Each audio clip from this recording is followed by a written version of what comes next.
The walk back to the group from the alley with Sam provided me time to gather my thoughts. After the two of us mulled it over, we chose it best not to divulge my impingement with the group as of yet. Our team was already fragile, and adding this disturbing revelation to our predicament would only worsen an already low morale amongst the group. And what to do about Duke? Why was he so secretive? What was the point of withholding information about what he knew or had experienced? It didn't make sense. He was either lying or thought us stupid. Sam and I knew questions would arise after our private conversation. To prepare for the inevitable questioning, we devised a plan. We would use a tactic, bait, to try and get a reaction from Duke, and once and for all, get the truth. It was simple. Sam would divulge information about a disturbing note he oddly had come to receive. Meanwhile, I would observe Duke's response. As we approached the group, it was apparent by the looks on all but one of their faces questioning would occur.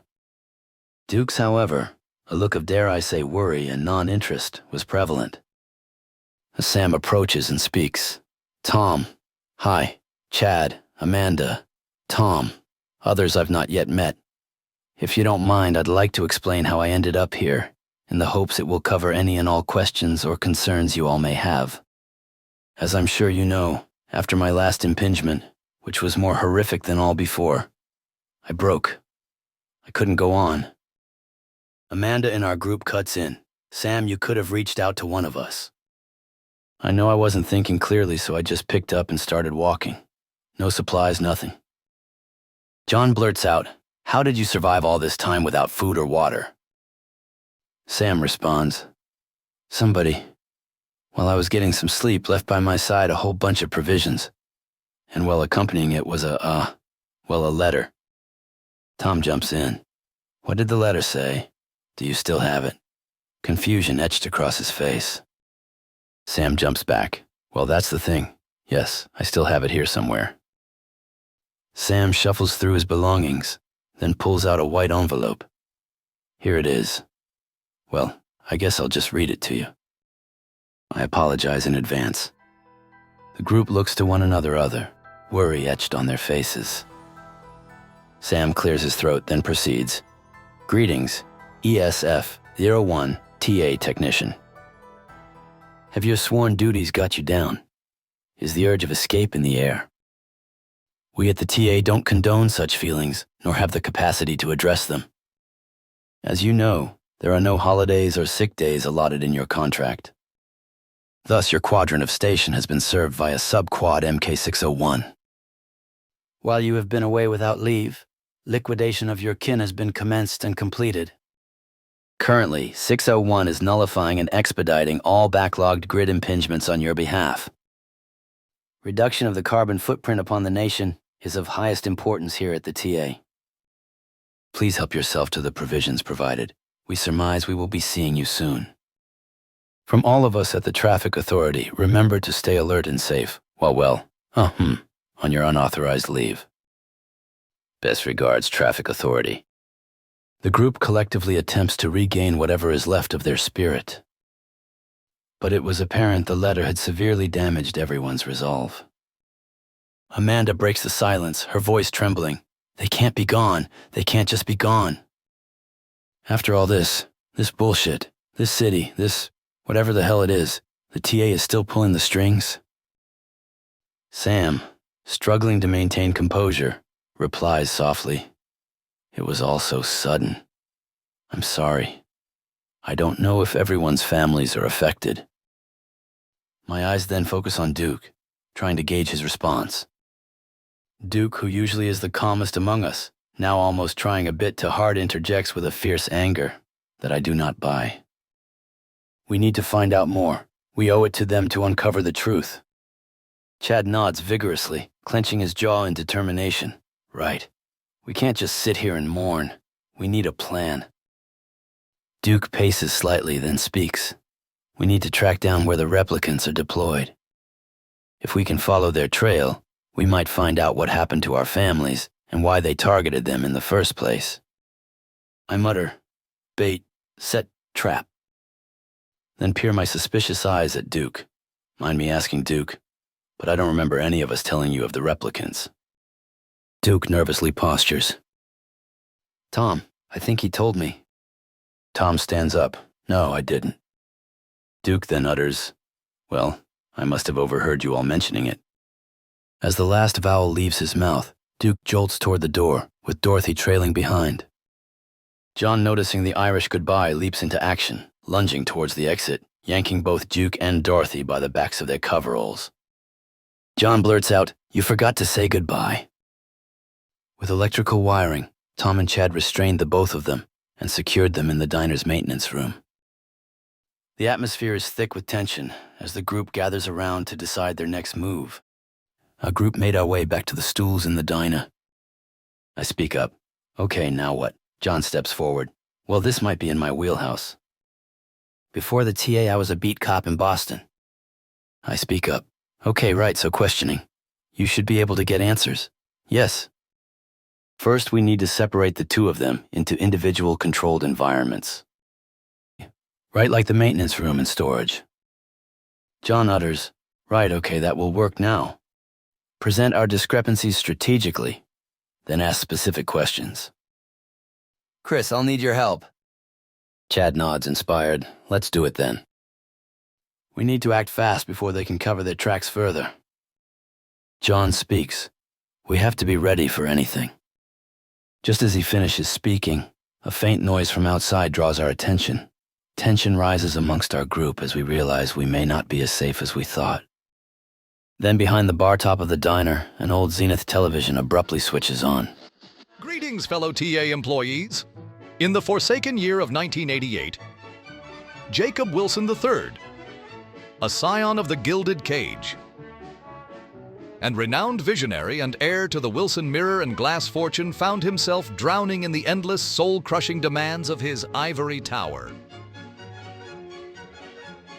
Desperate for respite, Mr. Wilson sought an escape from the relentless demands of his high-powered executive life. Driven by this desire, Mr. Wilson, leveraging the vast resources of his family's illustrious company, unleashed the full fury of his inherited fortune, crafting a sanctuary where the weight of existence might finally be shattered. Thus, creating a sanctuary where the worries of tomorrow could simply fade away. A labyrinth of glass and illusion, where the line between self and reflection blurs, and the echoes of your deepest anxieties are amplified until they cease to matter. As you make your way through the vast corridors of mirrors, remember, danger could be lurking at every reflection. The whispers of those who entered before you echo softly, weaving tales of both beauty and peril. Each step resonates in the silence, each breath tinged with anticipation. What will you discover in this maze of splintered light and shadow? Will the reflections reveal allies or foes? Venture deeper, but tread carefully. Not all that glimmers is gold, and not every face is friendly. The soft flicker of a candle beckons nearby, illuminating a cracked mirror that distorts reality, bending reflections into grotesque shapes. What secrets does this mirror hide? As you approach the end of the corridor, the faint glow of an ornate door catches your gaze, an inexplicable temptation to step through its threshold. But beware, the light may not be as welcoming as it seems. Will you dare to discover what mysteries await behind the door, or will you turn back to escape the gripping uncertainty? The choice is yours in this haunting realm of mirrors. As you push the ornate door open, a captivating room unfolds before you, awash in shimmering reflections and a swirling mist that envelops your senses. You can't help but feel both invited and wary of the atmosphere thick with magic and enigma. Step closer, for the answers may lie within the glow. An unsettling invitation to delve deeper into the unknown. But then, the mist begins to thicken, wrapping tightly around your legs like ethereal serpents. Distorted images of previous visitors spiral within the glassy surfaces, their faces frozen in fear, serving as a chilling reminder of the dangers lurking in the depths of this enchanted realm. Within this tempest, fractured glimpses of alternate realities emerge, each presenting choices you could have made, outcomes both tantalizing and terrifying. more bizarre than you could ever imagine. What will you discover about yourself in these fragmented reflections? Will they guide you to your path or lead you further into uncertainty? As the swirling mist begins to settle, a haunting array of silhouettes materializes around you. Countless versions of yourself, each caught in a moment of action, reflecting the myriad choices that define your existence. These figures embody dreams unfulfilled, regrets long buried, and aspirations yet to be realized. Then, in the midst of this surreal display, one silhouette steps forward, cloaked in shadows yet radiating a profound sense of familiarity. Its presence pulls you closer, an unexplainable magnetism compelling you to understand its unspoken message. What truths does this figure hold? Will it guide you to the heart of your own reflection, or will it trap you within a cycle of endless possibilities? Join us. Embrace the distortion. Lose yourself in the revelry. The music will guide you. Entry is highly suggested. We looked to each other, not with a look of discomfort and confusion, but rather numb acceptance. For when one's stress and trauma gain little relief, and that storm has no calm between before or after, an internal switch is pulled. Call it the body's ultimate defense mechanism. When pulled, numbness and weathering that metaphorical storm is well now you. I suppose, as with everything, limitation is aces, and if you do escape this maze of incomprehensible horror, well, that switch may be much harder to release. After much silence, we peeked our heads into the maintenance room to check on Dorothy and Duke. "They're gone! They're not there!" Tom yelled. With another dose of numb acceptance, we shuffled back to the diner's main room. Defeat was pasted on all. Half kidding, I utter, "Well, that didn't go to plan. Who's up for the incomprehensible?" The group turns their bewildered looks my direction, together, uttering, "You serious?" I come back, "Serious, no, but got a better idea." As we made our way down the street towards the music, the air was thick with the faint scent of stale popcorn and distant bells, and buzzing often heard while one would attend a carnival. We then came upon it. Planted dead center, in the middle road it stood colorful and whimsical monstrosity. The entrance was decorated with a large, brightly painted facade with a slide attached. The facade was adorned with various cartoon images of none other than Mr. Wilson, all culminated together by an elaborate, whimsical design. Our group collectively took a gulp, then for good, our bad proceeded. The whimsical interior entrance looked to be a hallway or passageway with a checkered black and gold floor. And the walls and ceiling were adorned with an array of colorful patterns, shapes, and lights. Our group cautiously began to navigate the oddly lit entrance of the House of Mirrors. Each distorted reflection that flickered past increased our worry. Tom, ever the skeptic, tried to maintain a brave facade, but his eyes darted nervously from one shimmering surface to the next. Chad, trying to save face, puffed out his chest, but his voice trembled slightly as he joked, "Watch out, I think my ego just got a reality check." Amanda, the most sensitive of our group, clutched her coverall collar tightly. Every distorted image seemed to mock us, a grotesque caricature of ourselves. John quietly observed while remaining eerily calm, his eyes scanning the maze with an almost predatory intensity. As we delved deeper into the labyrinth, the reflections grew stranger, more unsettling. Twisted limbs elongated and contorted, faces multiplied into grotesque masks. Amanda gasped, her reflection morphing into a monstrous creature. Chad, startled, stumbled into a corner, colliding with a wall of mirrors that sent a shower of fragmented images crashing down around him.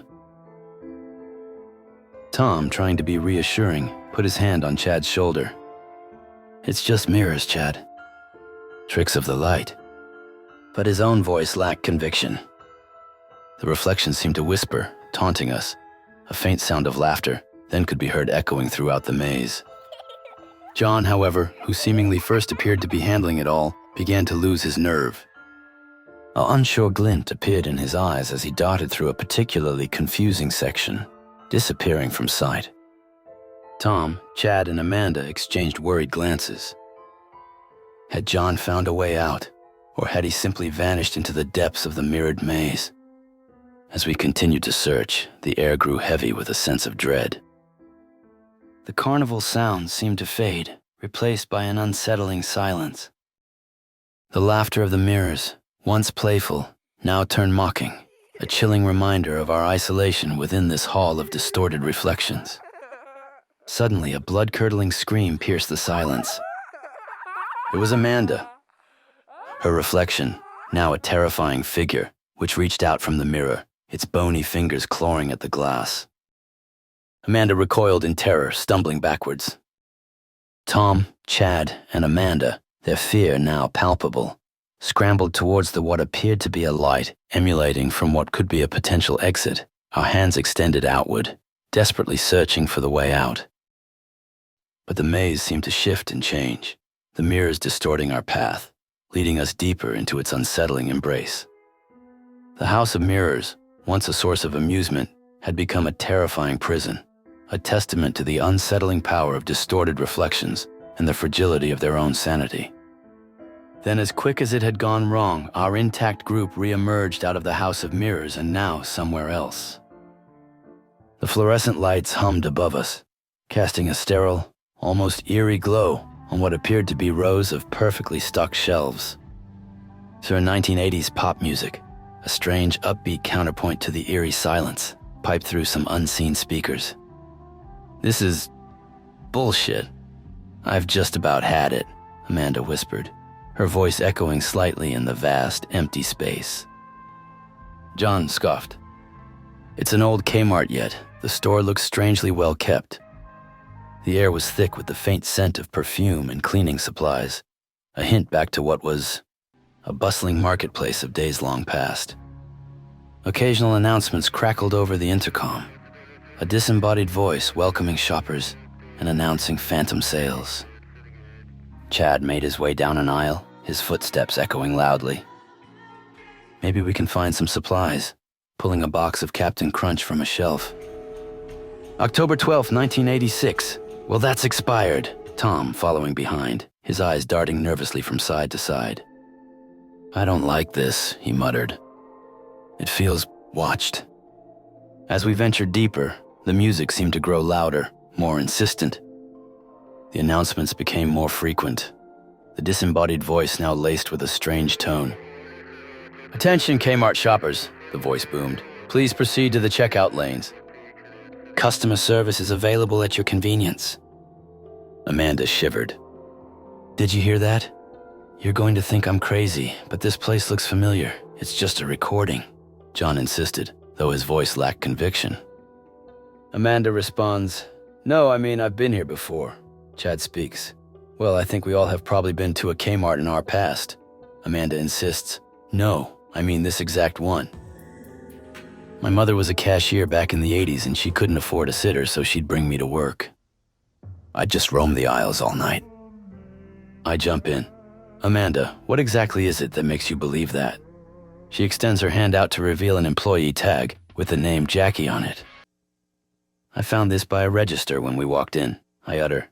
"I take it your mother's name was Jackie." She slowly nods. The feeling of being watched now intensifies. It was as if unseen eyes followed our every move. And after Amanda's find, I had to wonder, were there coincidences down here, or only the illusion of coincidences? Maybe a lead, and I was beginning to understand where we'd potentially end up next. The perfectly arranged shelves, the pristine displays, now seemed to mock us, a macabre museum of a bygone era. Chad, sensing the unease, tried to lighten the mood. "Come on, let's find the toy department. I hear they used to have the best G." Joe figures here. But his bravado was fading. The music, once a cheerful backdrop, now felt like a menacing soundtrack to our exploration. The store, once a symbol of consumerism and abundance, now felt like a tomb, a monument to a forgotten past. As we finally made our way to the toy department to humor Chad, the lights flickered and died, plunging us into sudden darkness. The music screeched to a halt, leaving us in silence. "Did you guys hear that?" John whispered. "It sounded like a door closing." Amanda clung to Chad, her face pale. Tom, his eyes wide with fear, mumbled, "We should go." The intercom crackled to life, a low, menacing growl replacing the cheerful announcements. "Welcome," the voice hissed, "to your eternal shopping experience." And then, the lights came back on, revealing not the familiar toy department, but a long, empty aisle stretching into the darkness, the shelves now bare, the air thick with the smell of ozone. The four of us exchanged terrified glances. We had stumbled upon something far more sinister than an empty store. On how had we gone from Wilson's mind-bending mirror house, only to have entered a realm where time stood seemingly still, where the ghosts of consumerism lingered, and a memorable movement in Amanda's past seemed to come alive. The atmosphere seemingly began to change, bending and twisting our equilibrium. And then the faint smell of charcoal, fireworks, and BBQ was prevalent. What now stood in front of us was picturesque lakeside resort. An intricate painted ceiling, vast in size, mimicked the feel of being outside. Startled, I looked to everyone. "I know when and where we are." Sam blurts out, "Well then? Diamond Cove Cottages circa 1984. We then take in all of our surroundings. A facade mimicking a sunny day at what is a quaint resort, nestled along a shore of a sparkling lake. The scape was filled, although with a sense of strangeness, perhaps what would be a bustling vacation spot reduced to empty backdrop to what was. A row of green-sided cabins with white trim line the edge of the resort. Each cabin constructed with a small porch, accompanied with a table and chairs, a stark reminder of what was, families enjoying the fresh air and scenic views of days long past. Lush green lawns stretch across the property, dotted with what appear to be actual trees which provided much shade and privacy to all who came. A winding path leads through the grounds, a simple but ample measure for guiding the many guests who arrive to the different areas of the resort. A colorful playground sits in the center of the lawn, complete with a green slide and other playful features. In the distance, my eyes spot a shimmering lake, which stretches out, reflecting the false blue sky but still creating a breathtaking backdrop. Perhaps scaling trick, but still with effect, my eyes glance upward to Green Mountain rises in the distance. Colorful umbrellas are strategically placed on the many cabin porches, which adds that touch of vibrancy to the overall grounds. Our surroundings exude a sense of tranquility, while still invoking a feel of sad longing. I utter, "This was..." I hesitate, Chad interjects. What does this place mean to you?" I respond with a flicker of sad regret in my voice. "It's the most potent memory from my childhood. My well-happy place from when I was a boy." "But," Amanda responds, "go on, explain." "All right then. We well came in numbers, but eventually diminished to pairs. I lived for that week and that week alone, counting down the months, weeks, and days when it would arrive. So 5 or 6 families would gather all we could and head to this very spot, our preferred family vacation grounds for the 4th. Those summer days were the soul and the complete embodiment of, well, my childhood. It was my home away from home. And it held so very much for me. I suppose that not many people can pinpoint a location and say that right there is my childhood, but I can. The group carried similar looks on their faces, possibly a nostalgic glance back to their own childhood, or, well, something else. We then took the path toward the lake, noticing upon our way igloo coolers positioned on various cottage porches. Everything was how it had been back in 1984. It then became clear to me a pattern, as with the department store and Amanda. Maybe I, too, need to come up upon a clue. "Guys, I have a thought," I speak up. As with Amanda and the name tag, it appears that maybe I, too, must find some meaningful piece from my past for us to move on. John says, "Okay, well, how about this? What cabin was yours?" "Cottage 4. Our eyes look up to see cabin 4 in front of us. "Here goes nothing," I utter. We make the steps up the porch and enter the cabin. The interior was just as I remembered. The walls were covered in warm wood paneling, giving that cabin-like feel. A futon sofa dominated one side of the room, covered in a patterned fabric featuring bears and trees. A wooden coffee table sat in front of the sofa. To my right sat a small kitchenette equipped with a compact refrigerator, microwave, stovetop, and coffee maker. A 1980s TV sits atop a wood cabinet. Wall decor consisted mostly of framed artwork depicting boats on a lake. John turns to me. "Okay, what do you think?" I nod, then make my way to one of the bedrooms, the one that was mine. Lifting the metal latch, I come upon an impossibility. On the bed lay my prized sleeveless army camo shirt. I picked it up only to notice it bore the same Power Force patch my mother had stitched on. And as soon as I grasped the camo shirt with patch, a nullification of our surroundings commenced, plummeting us into an enveloping dark surrounding. We gathered our heads, then looked around to see a dimly lit scene featuring a group of animatronic characters, likely from a Chuck E. Cheese restaurant. There now seemingly was a stage or platform with speakers and a drum set accompanying. This new environment seemed to evoke a sense of nostalgia, and perhaps a touch of eeriness with its dark lighting and the slightly unsettling expressions plastered on the animatronic characters. On my left on the stage was a large, furry purple character with a yellow hat and a wide, toothy grin. Next to it stood a smaller pink bird-like creature with a beak and curly hair. To Chad's right, the most prominent character, a large dog wearing a bandana and playing a guitar, was poised eternally ready to perform for a child audience long gone, lost to time's unwavering tick and tock. Our new surroundings, with its darkly lit facade, excluded much of the details in the adjacent rooms to our left from our squinting eyes. The center stage lighting was null, compared to what dramatic scale it may have revealed in days long past, imagining that surely with its strong spotlights positioned, it would illuminate all characters to a triumphant child crowd.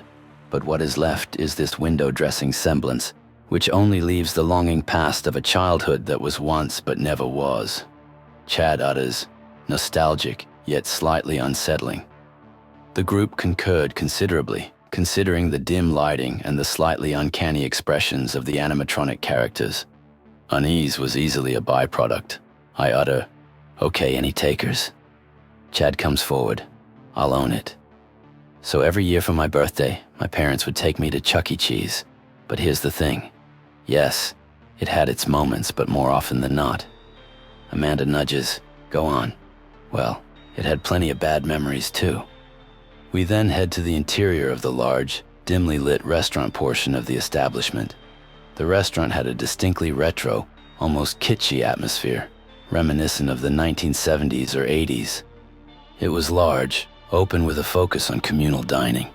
The lighting a bit brighter with a warm and subdued ambiance. Recessed ceiling lights and decorative fixtures provide the illumination. The walls are adorned with various decorations, including framed artwork, flags, and what appeared to be a large, ornate chandelier hanging from the ceiling. The restaurant contained numerous tables and benches arranged in rows, suggesting a focus on large groups and family dining. The tables were covered with orange tablecloths. In the background, a lit bar area can be seen, with a counter and shelves stocked with bottles, with the overall theme projecting something eclectic or somewhat eclectic, and a mix of vintage and kitschy elements as well. Casual dining experiences from a bygone era. Chad speaks, "I know where to go."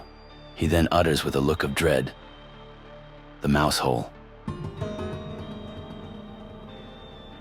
Chad explained that located under the main stage with the animatronic performers was an intricate tunnel system where kids could make their way through crawling and exploring. So on my 6th birthday, after eating and drinking an exorbitant amount of pizza and soda, my friend Max dared me to enter and complete the entirety of the mouse hole. So he knew I was scared to death of it, considering on my 5th birthday when I first made my attempt. Less than halfway through, this red-haired kid named Jack Spencer and his cronies, who were 3 years my senior, posted up in the tunnel, beating up any who did not offer payment in the form of arcade tickets. Well, I didn't have any tickets, so I took a beating. So unfortunately for me, this Spencer kid shared the same birthday as me and had parents of a like mind. Thus, it was a gimme that he would yet again be in the tunnel, Lo and behold, he was. Amanda cuts in. Did he beat you up again?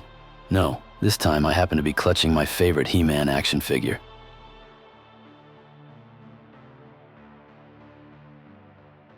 Spencer and his crew wrenched it from me, shoving me past them.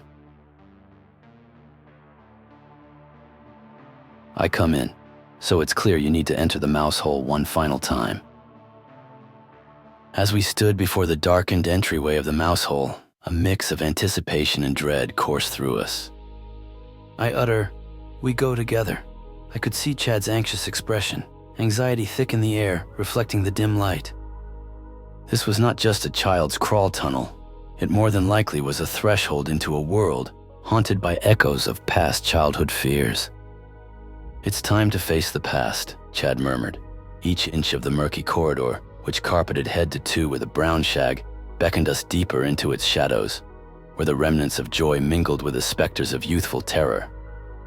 It was apparent as I looked at Chad that memories had flooded back, intertwining laughter with the echoes of taunts from older kids who ruled this domain.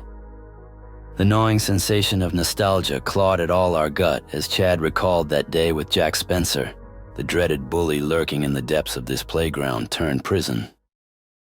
The faded remnants of arcade tickets slipped through my fingers as we crawled our way through, like the lost moments of a childhood long past by the wayside.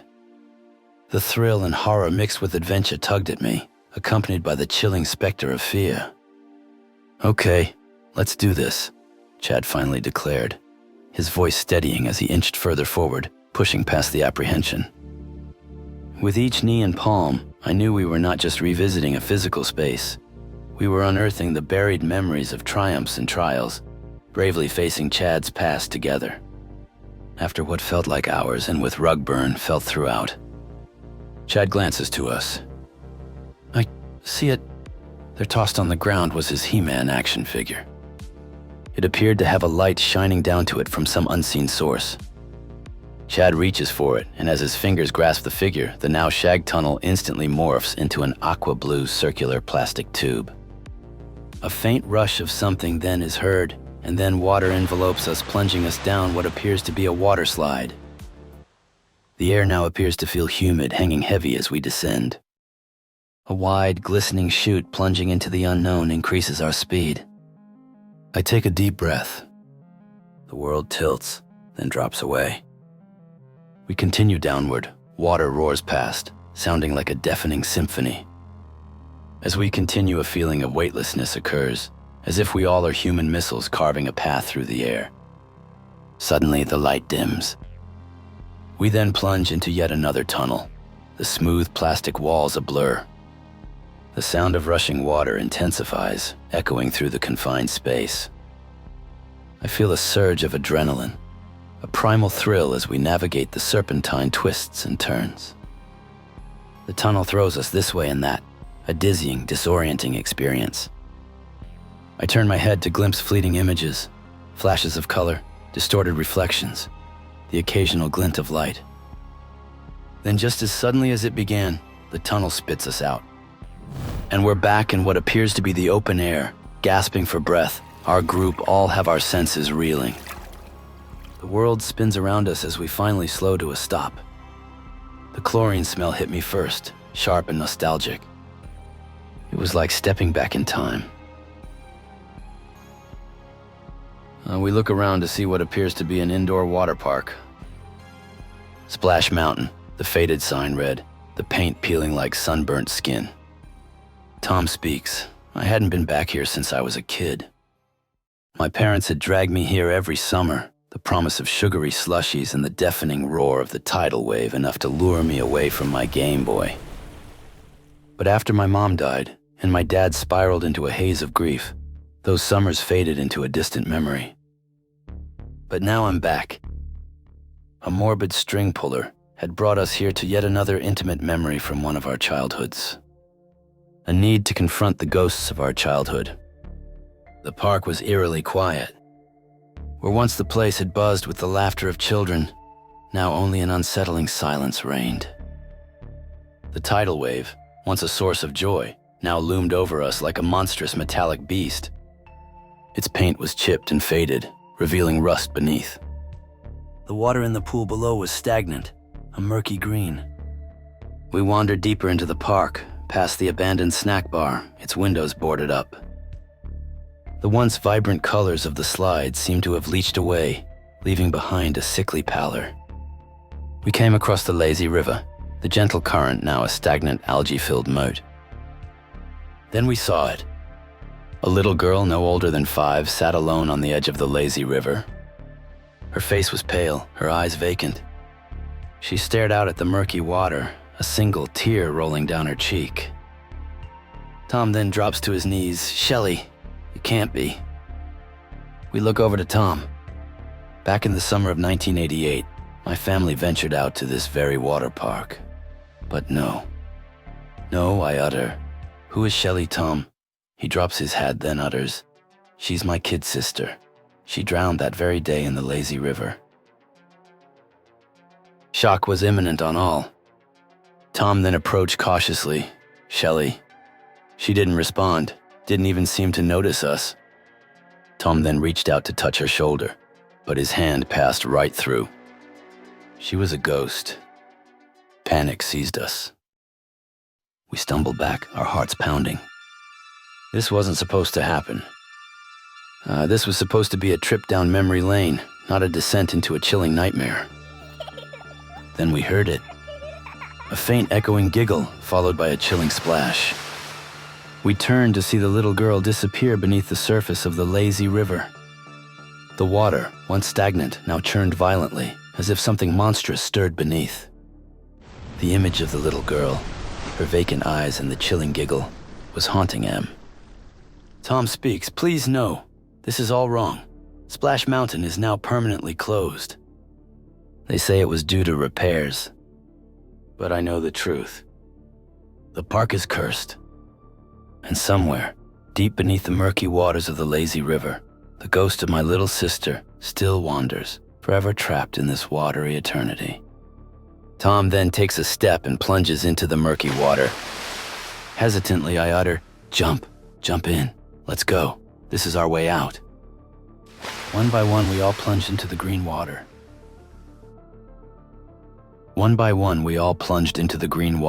As the warm flow of lanterns fade, it is replaced with a single hanging bulb from a ceiling.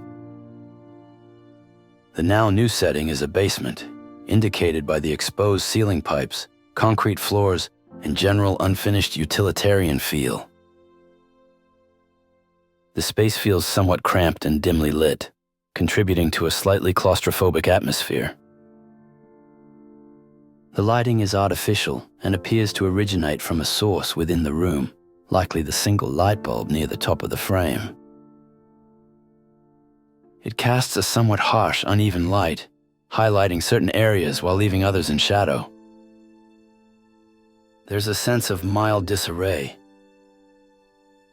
Items are stored somewhat haphazardly, suggesting a space was used for storage or perhaps a work in progress. It doesn't feel abandoned, but rather a bit cluttered and unorganized. As we look around, the most prominent feature is the complex network of pipes and ductwork running across the ceiling. They are wrapped with insulation, some of which appears aged or worn. 2 thick wooden support posts stand vertically in the center of the frame, slightly angled. Their prominent placement divides the space visually and adds a sense of rustic structural integrity and dread. The light gray concrete floors take up the entirety of the lower half of the basement. It's plain, and the slight variations in color and texture suggest it might be damp or uneven in places. John steps forward and speaks, a hint of dread echoing in his words. "This is my childhood basement." We continue to explore confusion simmering within us. In the background, various items are visible. A white refrigerator or freezer is located on the left side. It appears old and unusable, blending with the overall aged look of the space. A wooden shelving unit, stands against the far wall. It's filled with various containers and objects. John utters, not a good memory from my childhood, but a constant. Our new environment evokes a sense of age and functionality. It's a glimpse into a space that's not designed for aesthetic appeal. Authentic and unadorned, a candid view of a lower to middle class family's basement. It sparks curiosity about the stories this space could tell, the activities it has housed, and the people who may have called it home. John further expands. I come from an abusive household. Primarily most of the beating were by the hands of my father. You see, he was a truck driver, and when he would return from one of his various hauls, I'd catch a belt and fist. He then would proceed to lock me down here for days at a time. With only my thoughts and a beat-up baseball to amuse me, I remember only my endless cries and the scuffles that could be heard beyond the cellar door. John's story was just a reminder to us all, especially me, how fortunate we were to have had the lives we did. He then kneels down and scoops up dusty baseball, and as expected, the lights go off and we plunge. My eyes come into focus. We now found ourselves in a waiting area, or lobby. It's unclear. Rows of connected seating, informational posters, and service equipment are scattered throughout on the walls. Chad utters, well, with the process of elimination, Sam, you're up. Sam knowledges then begins to explore. As we drudge through, my eyes peer to the floor. It is covered with a light blue, speckled carpet, and appears clean but shows some signs of wear, particularly in the darker, slightly flattened areas where foot traffic would have been concentrated. The walls are a mix of light-colored painted cement blocks. I get a sense that our surroundings are an impersonal and uninviting atmosphere. It's observational and detached. Sam opens 2 blue doors, and we make our way into what must be the main portion of the facility. It appears to be an indoor ice arena. Perspective now looks down to the length of a rink. The rink appears to be in a state of disrepair or disuse. The ice surface is not the pristine white expected of a functional rink. It has a yellowish tinge and appears dirty, with visible marks and scuffs. The surrounding areas, including the dasher boards and netting, show signs of wear and age. The lighting is subdued, evoking a somewhat somber and melancholic feeling to us all. Dark-colored dasher boards line the perimeter of the rink, with black netting rising behind them. The netting appears somewhat slack and unstructured. The characteristic center ice circle and face-off spot markings are faintly visible on the ice. They are faded and obscured by the dirtiness of the surface. On our right, partially visible, is a Zamboni machine. Its presence, despite the rink's condition, adds a layer of irony, or perhaps hints at a time when the rink was operational. Sam speaks. You smell that. It's old hockey equipment, and yes, the faint smell of heated metal from the Pro Shop skate sharpener. We're at Lakeshore Ice Rink. My father, when I was a kid every weekend, would wake me up at 5 a.m. for hockey practice. Most times he'd pop a stool in the rundown bar behind the net. Didn't matter what time of day it was. You see, my mother died when I was 3, so it was just the 2 of us, and honestly, I don't think my father ever healed. We look on with sympathetic eyes.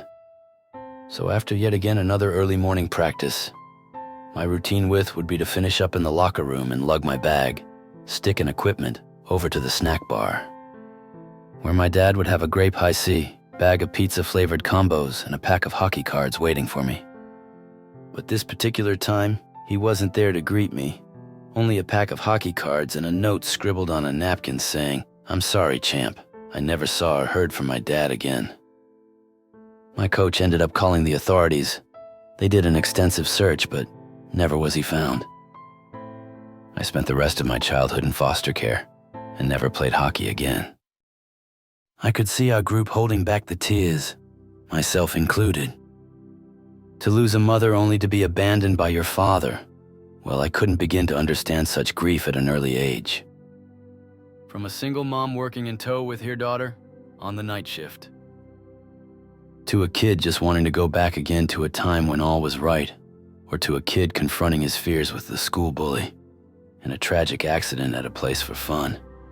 We all came from different stories, different places, and different ways to see the world. All now a distant memory of a child we all once was. Maybe this prism, maybe this facade was a nudge to us, to try and connect with our past selves. For now, I'll reminisce of that scared, wishful kid of way back when surely is a box in some old bin from way back when. Maybe this puller knows that our search probably will never be complete. But why connect us back to trauma? How could it know our grief? It was evident that hurt and the times of our past were still living loops in this false but true representation of a past world tucked someplace far, far away. For better times, we dreamt of maybe playing out time and again. It was said somewhere we're all dreamers, but only few hold true. We lose that abnominal spirit and that wish of star up in night sky, the belief of endless possibilities that twinkles in our eye. It was apparent that for each of us, we surely would give the moon to have one more moment, one more memory, before time took it away.